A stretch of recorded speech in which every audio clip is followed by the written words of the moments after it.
Good evening, everyone. On behalf of the League of Women Voters of Ottumwa, I would like to welcome you to the forum on the local option sales and services tax. Remember that we will vote on whether or not to continue this tax on September 10. First of all, I'd like to thank all of the presenters for coming this evening, and also thank the Ottumwa School District for allowing us the use of this space, and to thank the City of Ottumwa for helping us to promote the event. We will begin with each presenter making remarks and then open the floor up to audience questions. After questions, the two candidates for Ottumwa City Council, Cyan Bosu and Dan Reed, will each make a brief statement. So without further ado, we will begin remarks with Brian Morgan, Wapello County Supervisor.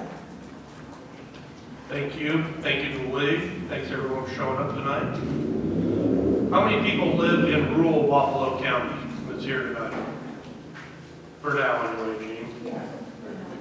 So for me, I'm speaking to you, and each one of us up here have a different municipality or group we're actually representing.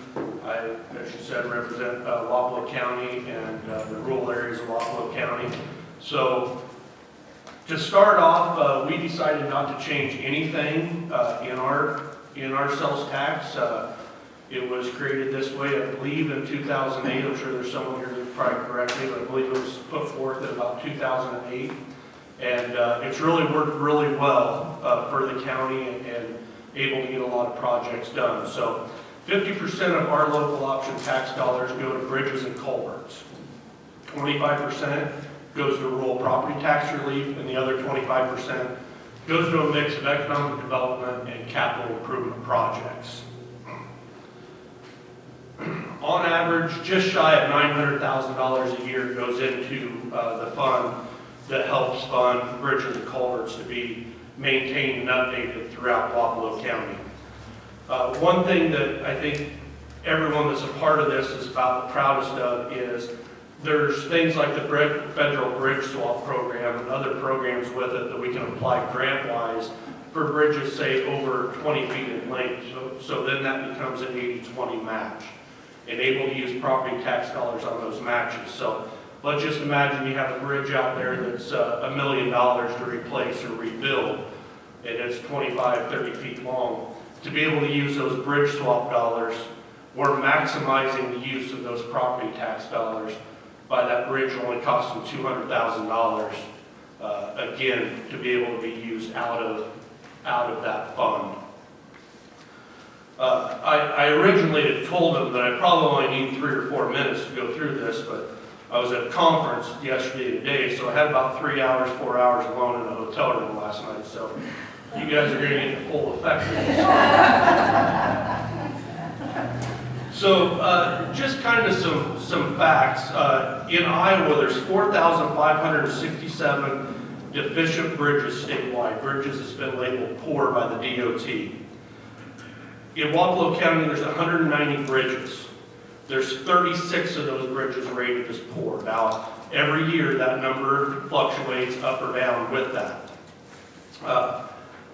Now, so just imagine the fact that if we didn't have $900,000 a year and then adding that in with the grant dollars we're able to use, how quick those bridges labeled deficient or poor would start piling up. I really think that you're going to be more than double in the next 5 to 10 years. And that's not even getting into culverts. Culverts that wash out because of like the storms we had this year, the frost boils and different things like that, that we're able to stay more on top of than if we didn't have those funds coming out of that. So a huge part of it, but I believe with everything, the number one concerns of people, not just Wapello County, Ottumwa, but everywhere, is always your roads and the safety of your bridges and other infrastructure that you have in your community. So we definitely are happy that we put half of that money into that fund. The 25% goes into rural tax relief. When you hear tax relief, I believe the city's 20%, 30%, I'm still Cole Sunder, I don't know. But as we go into the tax relief of that, 25%, so roughly about $450,000 a year as we do our rural budget. Now, your rural budget is limited of what you could actually tax for on those things. A lot of that goes in, again, to your secondary roads fund, your sheriff deputies, their benefits, things along those lines. So to be able to put forth a budget in your rural levy, and then to take $450,000 right off the top of that is how you see that value savings to the taxpayer of Wapello County.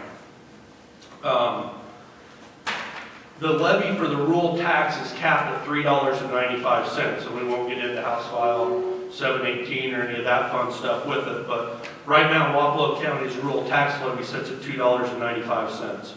We're $1 below the max levy that we could be at. So I think if that's not, responsible stewardship of people's money, but we're able to do that with the help of these tax dollars to do it. The state average on the rural levy is right around $3.23. A lot of areas, a lot of counties down in our area are at that distressed level. So they are maxed out of their $3.95 levy. So again, I hate to say the proof's in the pudding with this, but the numbers I think speak for themselves. The money that we're able to take out of local option tax and put in to help save people those property tax dollars. The next thing is the mix of capital improvements and economic development. Your capital projects, we all own homes or we have businesses or different things, and it never fails. You feel like you're getting a little ahead, and there's a leak in the roof, or the air conditioning unit goes down. This has been an absolute savior for Wapello County for capital projects. Just this summer, we had an air unit go down at the Law Center. Now, I know what a lot of you might think, hey, they're in there for a reason. They get a little hot, who cares? Funny, the state cares. So there is such a thing as cruel and inhumane punishment. You start getting a little hot in your jail, the lawyers start getting a little iffy with things, and they start scratching around. So with that, we were able to replace that unit this year, a $30,000 expenditure that was not budgeted for. Elevators at the courthouse, elevator at the Law Center, both of those, again, big things that we knew it was, but not something that we had to put in property tax dollars to spend on that. We had an issue a few years ago with the fire escapes at the courthouse. The courthouse is an old building. Sorry, the courthouse is a historic building. So, there's a lot of little things, and keeping a building like that up. So we had an issue with fire escapes. So what do we do with those? Well, we ended up taking them down. In order to do that, we had to redo practically the whole fire sprinkler system in there, the fire alarms.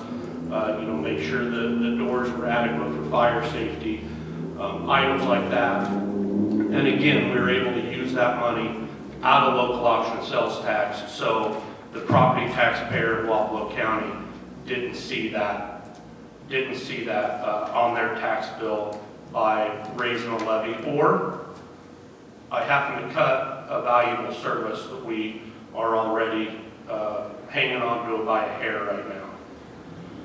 The economic development side of things, it's given us the ability to, as RAGBRAI came through this year, to put $25,000 into that fund to help make Wapello County again the best stop on RAGBRAI when they came through. So something we all should be proud of is the way we showed up for that. And the $25,000 helped with signage, helped get things ready. Also gave money to cities like Eldon and Agency out of that to help with signage and porta potties, whatever they needed to welcome 15,000 plus riders into our area. Things like the Babe Ruth World Series that came through a few years ago, things that bring people into our community that we can showcase where they spend money and those property tax dollars continue to grow. That's those investments that we're able to put in. Different economic development incentives. We currently only put about $10,000 into GoPIP for economic development things, but it's something that we've always been open to with folks like Mark or Sharon or whoever's been in the lead, that you see something that comes up, a study, the sports facility, local option sales tax paid for that study that's helped lead to that in our community. And again, something that I feel is going to exponentially grow sales tax dollars in the community. A little partial to that. Spent a little time on that one. Tied in with all that, I think that it's very important with it because capital projects also, to me, lead to such a quality of life things. The Naval Air Station Museum. Over the years, we've been able to give money for windows and the cupola and drywall, different projects for that building. Things that help us keep the history of Wapello County and Ottumwa alive. That without the support of that, the support of local option sales tax dollars, we're not able to give that. And frankly, I think Steve and Larry and those guys out there will tell you, without that, they're probably not even close to where they're at today. And again, I think that's something once they get up and going, they had a great fly-in here a while back and car show and stuff. Those are going to be some things that, again, help spur people coming from outside of Wapello County to spend money in our community and grow these funds. The Wabash Walk Bridge. I think anyone can agree, you're not going to guess this, I'm not a walker, but I think one of the best things that's been done in Ottumwa and Wapello County in the last 30 plus years for quality of life has been our trail system. And I wasn't around when the Wabash Walk Bridge was constructed, but I believe that it came at a cost, if it was to be torn down, well over $1 million, maybe $2 million. Again, I wasn't here with that, but it was a substantial. And with DNR and EPA, you don't just blow a bridge up and let it float down the river. So for them to transform a historical, to me, another historical landmark in our community into a vital piece of our trail system. Well, a couple of years ago, through accident, through arson, whatever you want to say it was, the bridge was set on fire, the bridge caught fire. It was a cost of about $430,000, gosh, I wish it was $430,000 to get that fixed. Now, you may say, boy, that's a lot of money with it, but look at the number of people that travel that bridge every day, not just for recreation, but to get from one side of town to the other, ride their bikes, whatever it may be. So we invested just in the last 2 years that $430,000 into not just fixing the Wabash Bridge, but making it better and making it more indestructible today than what it was when it was first created. And then with the help of the Trails Council, putting the redecking on and getting some fencing fixed, and we got some other plans for it. But some of those quality of life issues that yes, it fits into an economic development, fits into a capital project with things, but those are good quality projects that, frankly, that bridge right now would still be sitting burned out, or we'd be looking for another way to get it torn down or do something with it if it wasn't for that. Yearly average dollars, you're about $860,000 for bridges and culverts, $430,000 for property tax relief, $430,000 for economic development and capital improvement. These numbers are all over the board. I think you're probably going to see some different ones. Studies I looked at and seen conservative numbers, you're looking at over a third of that money from coming outside of the county. And whether we want to believe it, whether we want to continue to believe it or not, Ottumwa still is a hub in our area. And when you have a Menards set here the way you do, the value in that alone, and the people that come into our community, we hear through the housing studies and the things like that, the number of people that come to Wapello County, work, and then leave. Guess what, folks? They're going to the store before they leave. They're buying things at our stores. They're probably getting gas here. They're doing different things while they're in town and going to Bloomfield or Jefferson County or wherever it may be. So the value of those outside dollars helping to fund these projects are tremendous. real quick, and she's gonna start throwing things at me here. I've seen the way she gets when backs against the wall, no time short. But, you know, what do we do if we don't have this? I don't know, but it's not good. And when I talk about rural property tax dollars and things like the sheriff deputies being funded out of that, up against House File 718, where if our valuation goes up too much, we're not able to grow that. Right now, folks, when we start cutting things, those things are people. And I don't want to cut people. I want to keep Wapello County going forward. Local option sales tax has been a blessing, not just for Wapello County, but the city and the other incorporated towns around Wapello County. And I hope everyone gets out, supports it September the 10th. And let's keep Wapello County moving forward with the help of these tax dollars.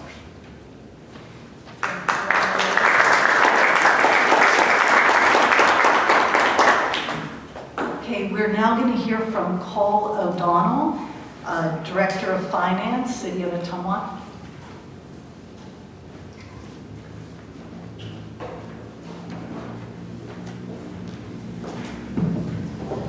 All right.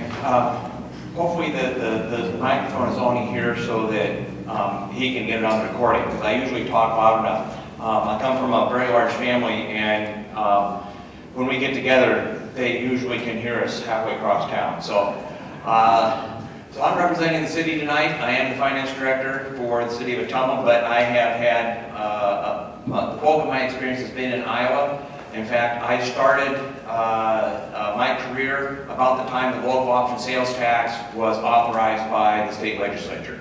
So I know some things about it and how it was started and why it was started.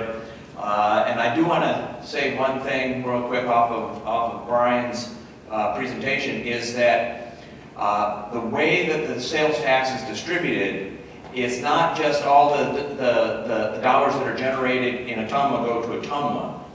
The dollars that are generated here are split throughout the county based upon a formula.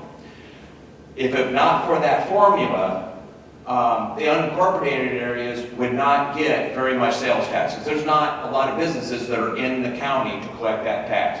So it's important for people to understand that if Wapello County wants to continue getting their dollars, or Eldon wants to keep getting their dollars, it has to pass in Ottumwa as well, because we are the economic engine of the county. So again, why are we here today? The local option sales tax for us is set to expire December 31st, 2025, and we're going to have a special election on September 10th. It's to continue the tax. This is not a new tax. Brian said it started in 2008, and that's probably when the city started as well. When it was originally instituted, it went to pay off the debt at the Bridgeview Center.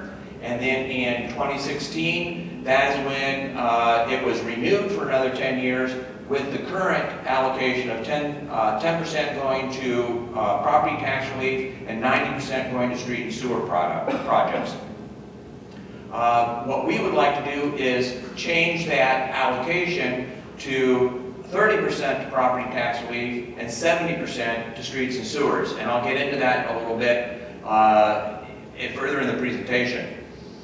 So it is an optional 1% sales tax. There are 900 some communities in the state of Iowa. Only 17 do not collect a local option sales tax, and the majority of those are in Polk County. Polk County has tried to pass local option sales tax several times, and because of the way it's set up for that initial election, it keeps failing. It'll pass in one community, but if you don't have a majority throughout the entire county on that first vote, it doesn't pass. So Brian touched upon the fact that he said 30% came from outside the county. Well, 60% of the sales tax created in Ottumwa comes from outside of the Ottumwa city limits. So we're capturing not only that 30% that live outside the county, but we're capturing those rural residents or residents in other communities that shop here. And it helps contribute not only to us, but to those communities as well. And again, the vote is by jurisdiction. So the county is going to have a separate ballot. Eldon will have a separate ballot. We'll have a separate ballot. countywide, past 51% in the entire county. It's by each jurisdiction. Okay, so how does local option sales tax benefit the city? Well, the 1% is returned to the jurisdictions based upon the formula. And the use of funds is outlined by a locally adopted revenue purpose statement. So again, right now we're 10%, property tax relief, 9% streets and sewers. What I can tell you is that what it benefits for us, it allows us to maintain services. It also allows us to do the capital projects in the streets and sewers. What I can tell you is that in this past year, just for the streets alone, because I'm working on a report today, that just for the streets alone, we transferred over $2 million towards streets projects in fiscal year 24.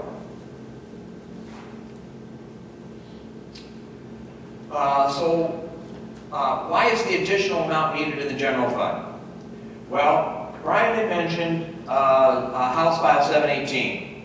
What 718 does is it says that you have all these different levies that you can levy for property tax, but we're going to take those and we're going to crunch them all down into what our cap is, that 810 limit. Brian's was $3.20. Rule levies $3.95. $3.95. Yeah, $3.95, right? Ours is capped at $810, but we have additional levies. The legislature came in and says, some of these additional levies, we're not going to let you have anymore. Well, we had 3 of those. We had the emergency levy, which if you're at the 810, which we are, you could levy for that for an additional 27 cents. That goes away. We had 13 cents per thousand that was allocated to the Bridgeview Center. That goes away. The one that really sticks in my craw a little bit is that the people of Ottumwa voted a 27-cent levy upon themselves to support the library.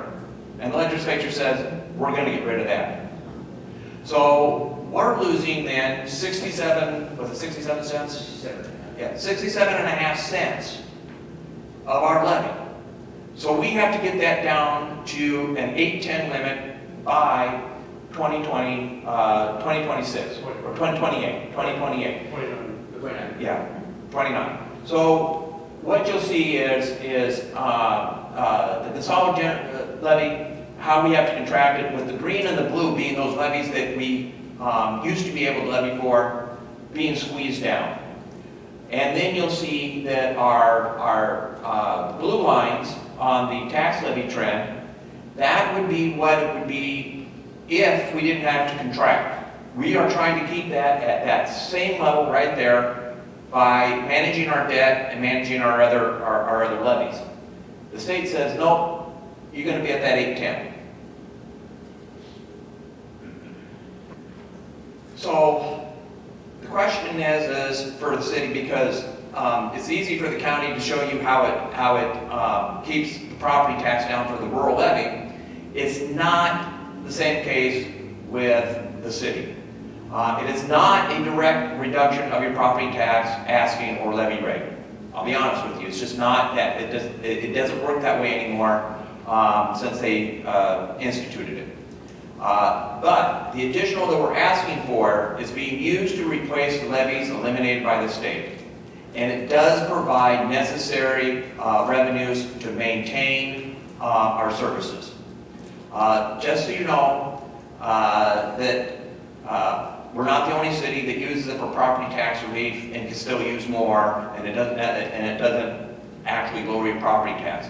Back in the 90s, like I said, I was around when this was instituted.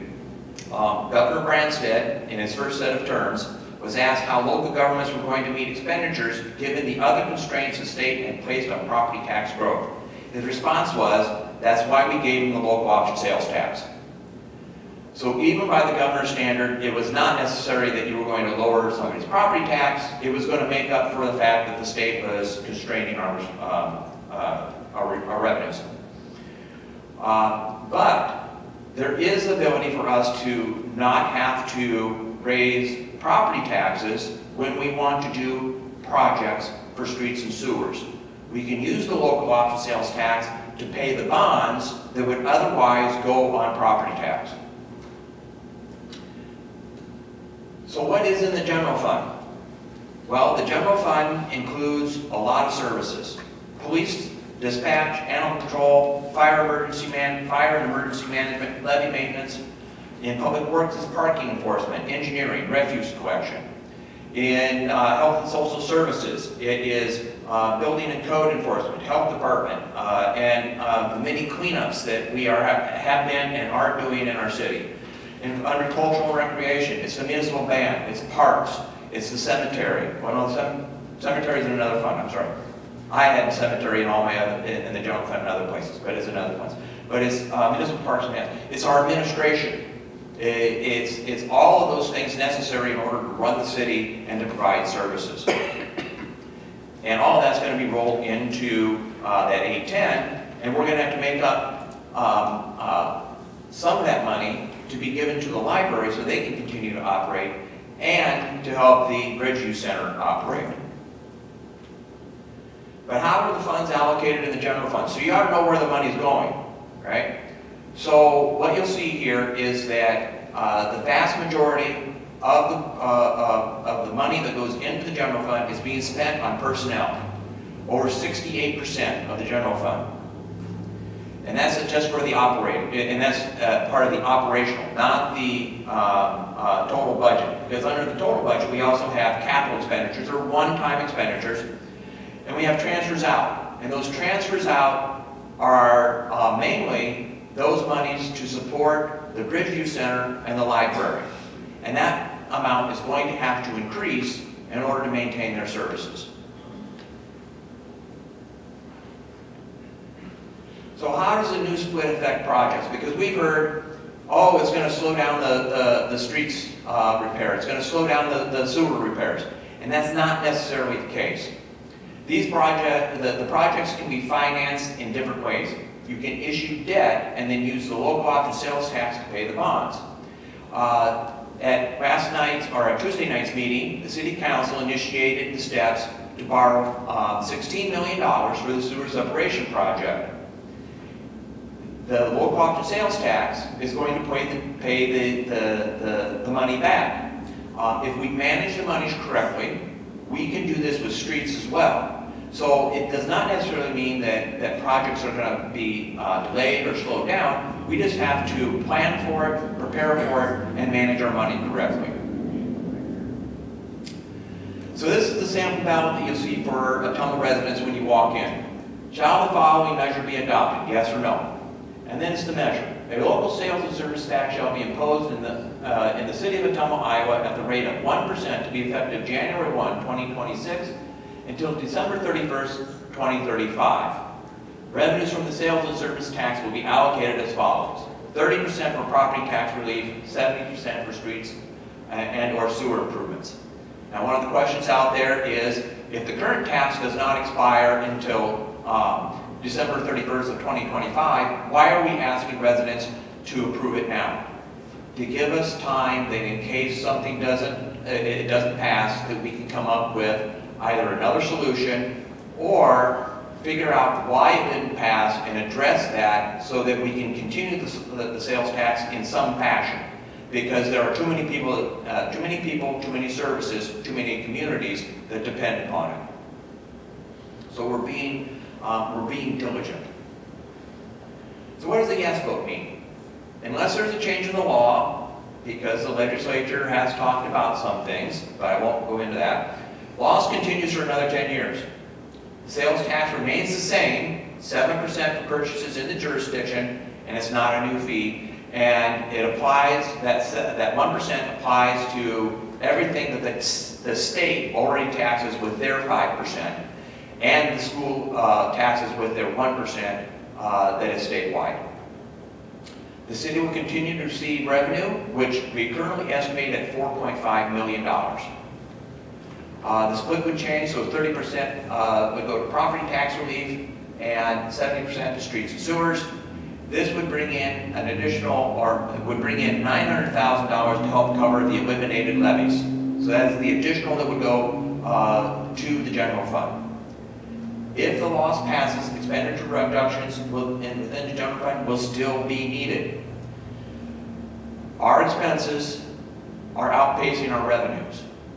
We still have to look at what we need to do in order to get our expenses in line with the resources we have. What this does with the local option sales tax is it gives us a little bit of a cushion and a little more time to figure things out. But at some point, we are going to have serious discussions on how to reduce expenditures in different areas. A change in allocations for the streets and sewers, again, does not mean that projects will be delayed because they have other ways to finance them, and the loss can be used to pay bonds for streets and sewer projects. What does it mean if there's a no vote? Well, unless there's another vote, which again, this is why we're giving ourselves time, the local option sales tax will end on December 31st, 2025. Sales tax reduced to the state level of 6% for purchases within the jurisdiction. And the estimated loss of revenue to the city alone, not everybody else, $4.1 or $4.5 million. We still have to do our projects. We still have to provide our services. So the city would need to consider increasing the only one other revenue source that the city says that, or the state says that we can use, which is the franchise fee. And we don't want to do that because that is a direct impact upon our citizens. We'd like to use that only as a very, very last resort. It could mean reductions in services. It can also mean that projects would then have to be delayed because we do not have the funds to do it, or we're going to need to raise sewer rates and property tax through debt service. Did it, 15 minutes.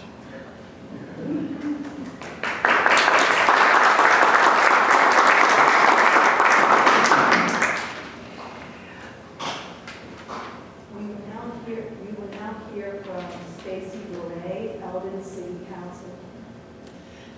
You're not going to hear much from me because these guys have covered everything. But basically, we're a very small town, and we rely on this pretty heavily to make sure we have our fire department and our public library, the police protection, cemetery, the same things that everyone else uses. So it's very important to us.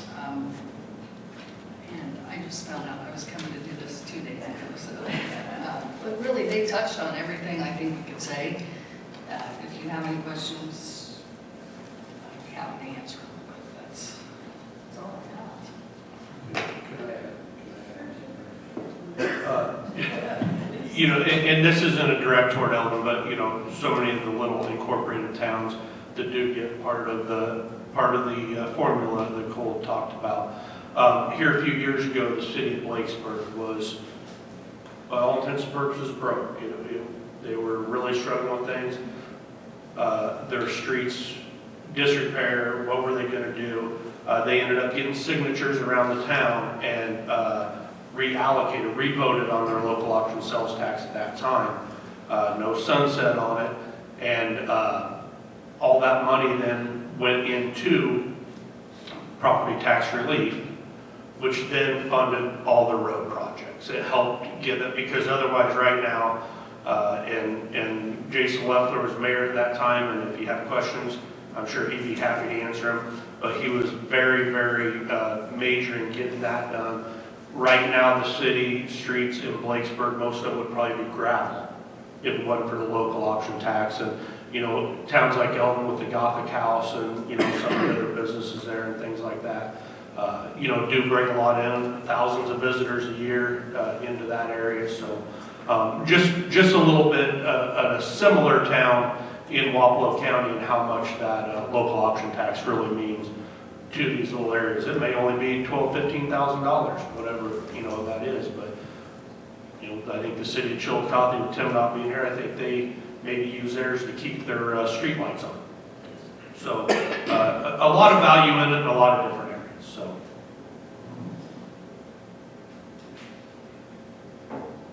So we'll now open up the floor to questions. So if you have a question, if you would just like to come up to this mic, and present your question.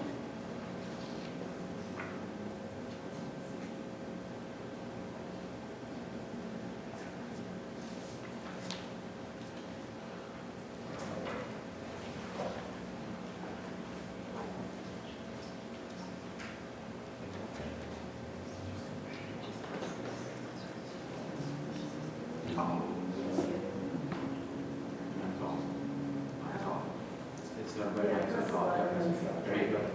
No, there we go. I'm Mary Gaskell. You may know that I'm a former representative. And also, my question is, how does online purchases affect the local option sales tax? Okay, you I go like ahead. these questions. So I'm going to tell you, we were really worried going through COVID, and I see Jerry back here coming up, but you know, a lot of things were shut down. There was a lot of people were going Amazon, going online with things.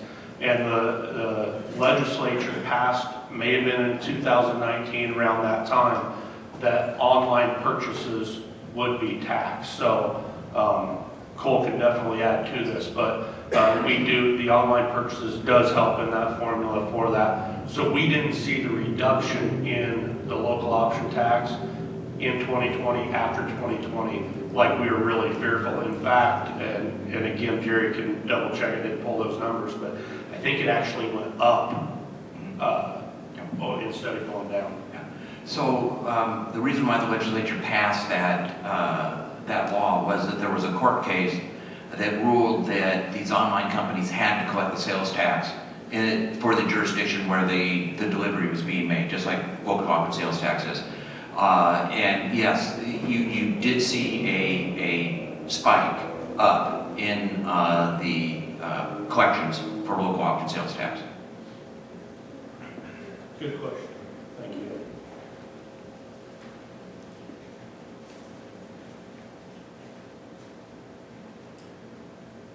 This might be a huge. You guys hit that button. I forgot how to do all this stuff. I want to thank Mr. O'Connell for clarifying that this is not a direct reduction in property taxes. Now, it could have been. If you listen to what Brian said that the way it's figured is 25%. When I worked out the deal with the Farm Bureau, 25% goes to property tax relief. Direct, absolute property tax relief. How do you do that? You figure out what your real property taxes are, and you figure out the $400,000 you're going to get from the sales tax. You subtract that from the tax bill, and the citizens get a direct property tax relief. Couldn't the city have done the same thing instead of just putting it in the general fund? Certainly they very well could. The problem is that because the other revenue sources within this, the Feed the General Fund, are not keeping up with the pace of expenses. Quite simply, when you have growth in valuations of less than 2%, but you have increases in expenditures of 2.5% to 3%, it becomes a situation where you can continue reducing the amount you're asking in property tax, but you're going to have to then reduce services. You know what we do at home? We cut. Yes, sir. We cut. But I don't think you're comparing apples to oranges, with all due respect. And back here, we're not going to relate, it says there will be a direct reduction over the next 3 years in the property tax levy. Correct. That's got nothing to do with the sales tax. No, it doesn't, but That's it going to is- happen anyway. Yeah, but it is related in the fact that that's the reason why we're requesting the change in the allocation is because we are being forced to reduce our property tax levy, and we're going to lose, in today's dollars, $450,000 and no opportunity for growth.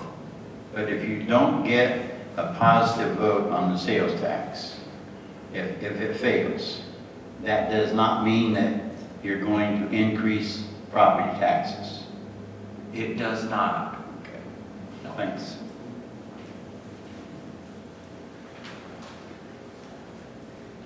Anybody else?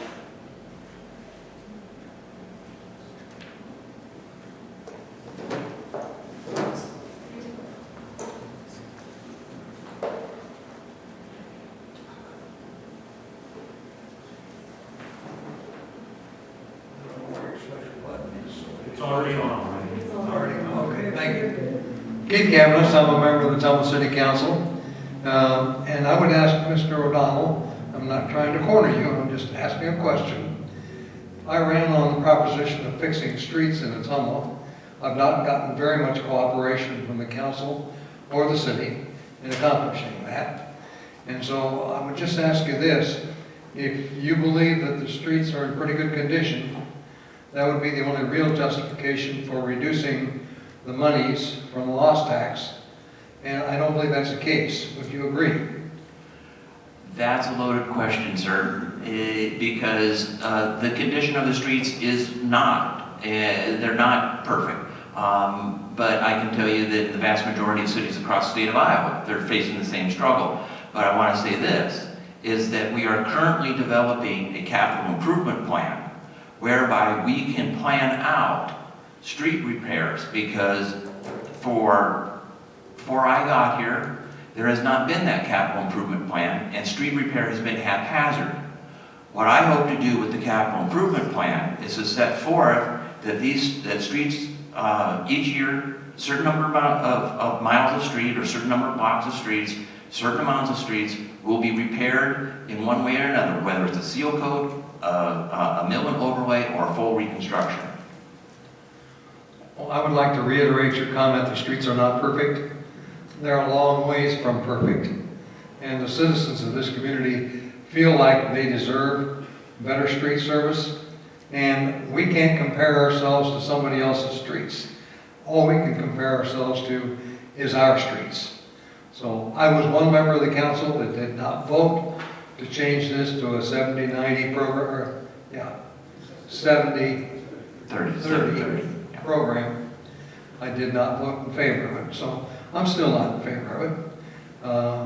I do understand the city has to keep up with their expenses. I also know that they have to learn to cut. Stop spending is the only way that you can keep up with your expenses. So those are my comments. I didn't mean to corner you. I'm not cornering you. I just want the public to know that there are other ways of doing things, and we're not going to get our streets fixed cutting finances. Thank you.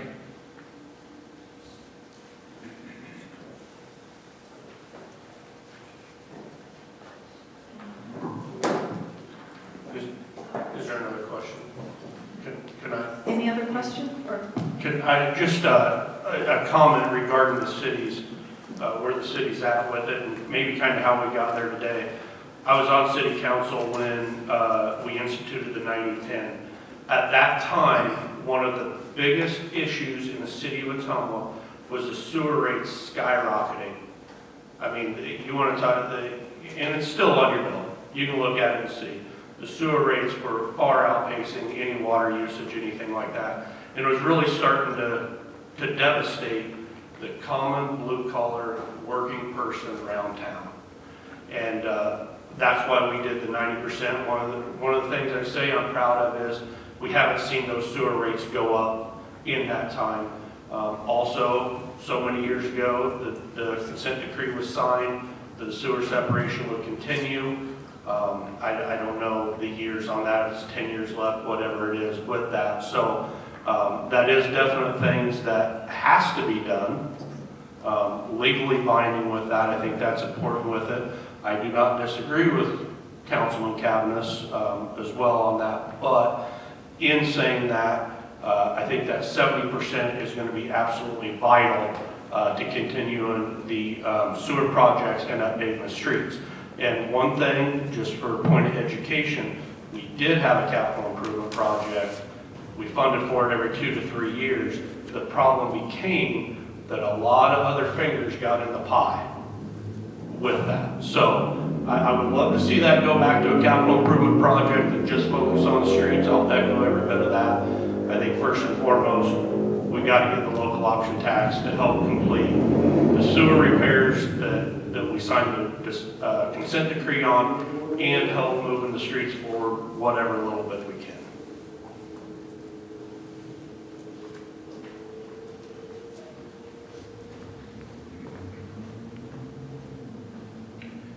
I think you touched on it just a little bit, but maybe Cole or Brian, with the split, whether it's your 50, 25, 25 or the 10, 30, 90, 70, 30, how does that work as far as shifting funds between those, and would you be able to do that? So if the city were to adopt 70, 30, would you be able to take any of that 30% and move it back to streets and sewers? Or looking at other options for funding some street and sewer projects. And if it did not pass and went back to a 90-10, and you're looking at cutting services in the city, could you take some of the 90 and move it to the 10 at that point?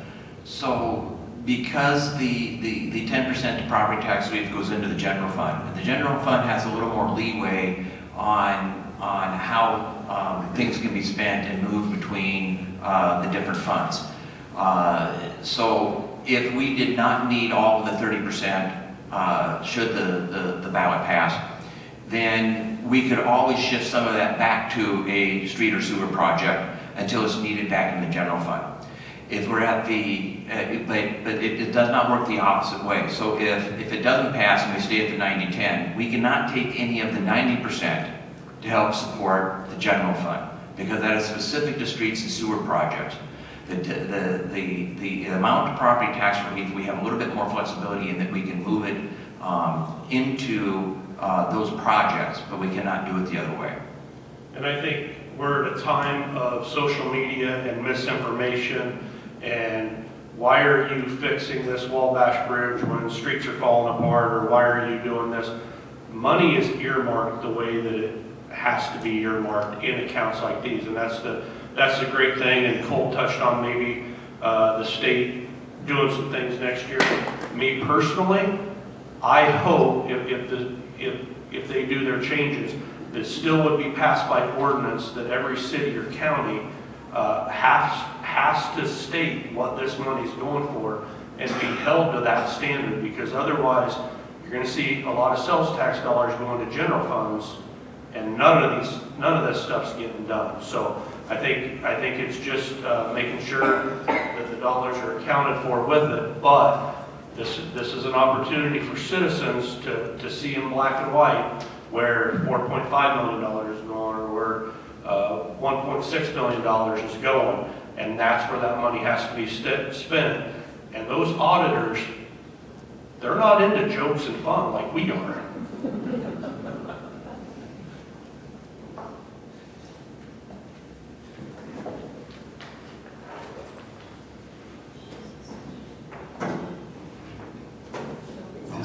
Good. I'm Brian Ziegler, Walpole County Supervisor. I serve with Brian Morgan and Darren Patterson. And I just want you to know that once in a while I disagree with Brian Morgan. However, on this issue, Darren Patterson and I and Brian Morgan have agreed completely on what was done and what we propose to do. So I think that's neat that we're doing this for the community. And one thing to double check, I looked at the website, Iowa Department of Revenue website. I believe that this is not applying to any groceries purchased. It does not apply to any gas you purchase, and it does not apply to any vehicles you purchase. Those are exempt from sales tax, therefore they're exempt from the local option tax. So really that's a big amount of money when you look at what your budget is that you're spending on those things. So, thank you. And Brian, you can disagree. Nobody's perfect. Anybody else?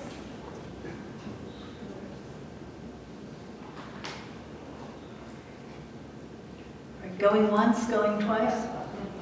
I actually have a question. I know, Stacy, and I don't mean to put you on the spot, but you didn't speak very much, so I was just wondering if you wanted to add anything about what Eldon spends the money on, or any critical items for Eldon? It's the same as everyone's spending on. We've been able to, like, asphalt one street just about every year. We've got some nice streets now. It's all used, like I said, it's just, we have a small town and we're not gonna make it without this. And I think ours is $117,000 is what Eldon is. So, we use it very nicely. Okay, great. All right, and then one last question for you all. You know, I know that getting into the House File 718 is a little complicated, but is there anything that we as citizens can do to encourage the state of Iowa to help fund our local communities a little better? Well, the first thing that I would suggest is engage with your local officials. Learn about your budget. It's not the city's budget, it's not the county's budget, it's your budget. Learn about it. Learn what goes into it, learn where the money's going. I put up a couple of graphs here. Phil did one, I did two of them, I did one of them. Either one of us will gladly sit down with anybody on any topic, right? But engage with your local officials, your elected officials, your appointed officials. Learn what's going on. Become involved. Come to a council meeting, not to complain, not to voice an opinion or either for or against or anything like that, but come to a meeting just to know what's going on. If you can't make it to a meeting, they're on YouTube, they're on Facebook, right? Watch them, understand them, ask for the council packet. If afterwards you have questions, you have opinions, you have something you want to say, email, telephone, become involved, engage your local officials. Oh, you have to sit back down, it's my turn. You know, on the county level of it, I'm gonna do something really stupid, and I'm gonna somewhat defend the bill. There was 31 counties, something like that in the state, that was over the $3.50 levy. Wapello County never got over that levy. That was the max, same as the city was $8.10. The city can't go over that $8.10 levy. It blew my mind when I found out all these counties was over the $3.50 levy. And I'll tell you, it was a disadvantage for Wapello County, because what happened was a lot of employees was looking at salaries in Appanoose or Decatur or here or wherever it may be. Well, how are they doing it? Well, let me tell you how they're doing it. Their citizens are being taxed, and the law says you can't go over the $3.50 levy. Where I think they went too far, and this happens a lot, you throw the baby out with the bathwater. So there were 64 counties or 66 counties, whatever it was, that was at that $3.50 levy. For them to continue to cut those counties was not right. Our rural levy, as I talked about, we're at 301, 94 cents below what we could have been. We was not maxed, and trust me, we could have been. I mean, and again, I credit people before me, I credit us now. We have adhered to that, and that's what the law is with that. So for us to then be continually cut on that I don't feel is right. The spirit of the bill and what they were trying to get at, I do understand that. So, I've spoken with Representative Wills numerous times and sat down with him. I think he understands that with us. And I do think those counties probably need to be held accountable for what they've done. Just leave us alone and let us continue to do what we were doing, because I think we were doing budgetarily okay with it.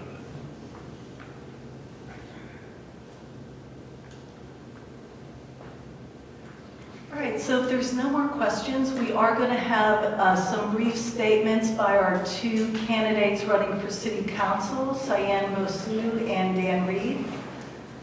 So if Cyan and Dan would like to come up to the front. Thank you. Thank you very much.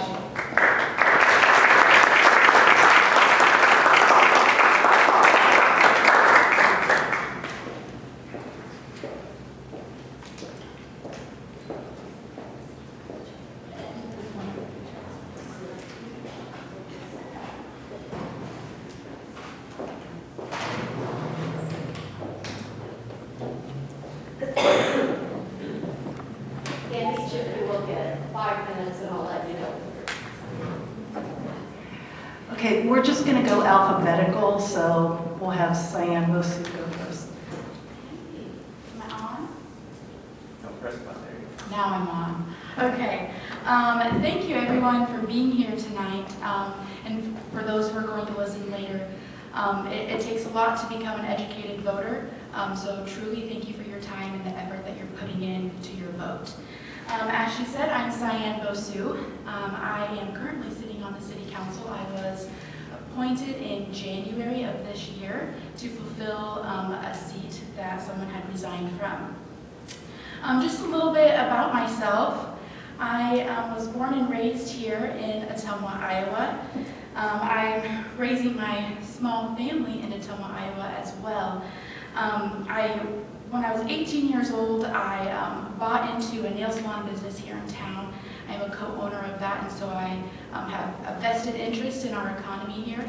I was previously an educator for the Ottumwa School District, and now I work at Ottumwa Job Corps, which is fairly new, but I'm enjoying my time there. During the time that I have been on council, I would like to think that I have contributed to a lot of those things that I said I would do. One of my platform items was housing development, and if you have watched our city council meeting this last Tuesday, we are almost halfway to completing our goal in our plan to create more affordable housing and market rate housing that the community has requested from us. And I have contributed to that, and so that's something I am proud to say. I've also made efforts towards economic development. At this last council meeting as well, we voted for a sprinkler item that is going to help our downtown district and many other economic districts in our community continue to grow. And I hope to continue to find more ways to grow our economy and help kind of solve some of the issues that we're all here tonight to learn about. Something that I have mentioned in any interview that I have been doing since we've been interviewed a lot lately in this last month is the work that we do on our boards and commissions.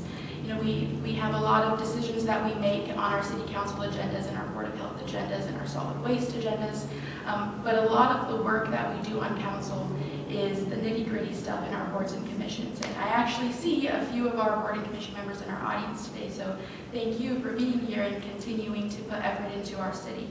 I am on 2 boards and commissions. One is the Human Rights Commission and the other is the Historic Preservation Commission. I requested to be on those. We got a choice, and both of these are areas in our community that are near and dear to my heart. And so we are making lots of progress in those commissions, and it's not really in due part to me. I help in every way that I can, but the commission members are passionate about what they do, and I always encourage people to find an empty slot and get involved with the community and do something. Moving forward on from today and until the end of December and hopefully until January of 26, I hope to continue to help grow the economy in our community, to find creative ways to build up our revenue as well as finding some more uncomfortable ways to cut some of those expenditures as well. I hope that what people take away from me is that I genuinely love my community. You know, I know I'm young, I'm 24, I'm the youngest council person that Ottumwa has had. But I have shown my worth, I have shown my effort. I am passionate about helping our community. I'm raising my family here, and I want to be able to say I'm proud to raise my family in Ottumwa, and I want other young people to say they're proud to raise their families here too. So I hope that my passion for Ottumwa is evident when you go to the polls on September 10th. And I know we can't answer questions up here tonight. I was really prepared to answer some questions. So if you feel feel the need, stop me after this. I'd love to talk with you and get to know you and answer any questions that you might have. So again, thank you for being here tonight. Thank you for educating yourself, and I'll see you at the polls on September 10th.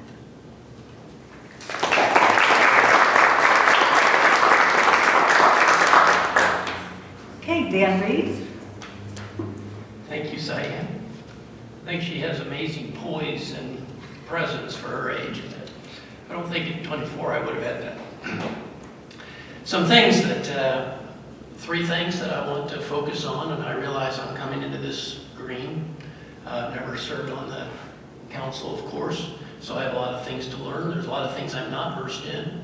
But I do want to focus on our fiscal responsibility. That's important, and I appreciate what was mentioned tonight, and I realize it takes a balance of things. There's no easy answers. If it was easy, it'd already be solved, taken care of. It takes work, I understand that. We do want to improve our streets and infrastructure. That's so important. You know, if you own a home, if you own a property, it's constant work, constant investment of money. What are you going to spend on? What are you going to do to make things work out? And so I understand that takes a balance. And again, it takes a lot of work to figure that out. It's not necessarily easy answers. Public safety and security in our neighborhoods, quality of life things. I appreciated some of the things that were mentioned about the trail system and many of the good things we have here in Ottumwa. And I like to emphasize those quality things. I've been back in Ottumwa now for 32 years. And so I consider Ottumwa my hometown. I was born here, but we moved away in 1973. Some of you remember John Morrell closed down. My dad took a transfer to work in the Sioux Falls plant. We lived in Brandon, which was a suburb of Sioux Falls. But since then going off to college and working in Quincy, Illinois, actually for 10 years, teaching school, and then back here since '92. So I enjoy Ottumwa. And one of the things that I'm concerned about, one of the things I noticed when I first came back to town, was there were people who, just use an example, somebody that I knew, an older person, needed to get to their doctor. And I said, oh, no problem, I'll help you get to your doctor. Where are we going? And they said, Bloomfield. And I said, why are we going to Bloomfield? And my thing is I want Ottumwans to appreciate Ottumwa and use Ottumwa. I like Ottumwa. I've had 3 surgeries at Ottumwa Hospital. They've all gone as good as they could go, I think. They forgot to put the bionics in with the replacement hip, but that's the only problem. They did a perfect job, everything went fine. And I like the idea of, we talk about the local option sales and service tax. More money comes here when we buy here, when we work here. And so I appreciate the emphasis on that and the work on that you people have done. I want Ottumwa to be strengthened to the point where our children, our grandchildren, don't feel like they've got to go someplace else to find a quality job and be able to follow the American dream. I want them to be able to be right here and feel they can find that here. And so, again, it's easy to throw those things out, and I realize it's line upon line, precept. It takes time to build that up. It doesn't just happen. But I believe that Ottumwa, from 1973 when rails closed, Ottumwa was going through terrible, I'm sure it was a terrible time. Obviously, we were leaving, sold a 36-acre farm out in the country for $28,000, and we were gone. You know, property values were down, things were tough, but the key is Ottumwa came through that, and I believe Ottumwa is doing good these days, and I enjoy being in Ottumwa. I appreciate what we have and the options we have here. And so I do look to be a conservative voice on the council. I believe the things that have helped America be great down through the years will help us. We do need to be people that live by principles of hard work and taking care of ourselves, fiscal responsibility, like we said, being people that take personal responsibility. Listen, Ottumwa is our town. Nobody's going to fix it but us. Nobody's going to help us, and maybe this slide might help us here. Nobody's going to help Ottumwa be good except us. We've got to be the one that works on it. And so I don't know what you think about this illustration. Ottumwa is our Garden of Eden. This is where God's put us. And God said to those in the garden, he said, I want you to dress it, care for it, gave them work to do, but they needed to take care of it. Now, Tumwa's not perfect, no place is, this isn't heaven, but we need to take care of our place where God's put us. Thank you.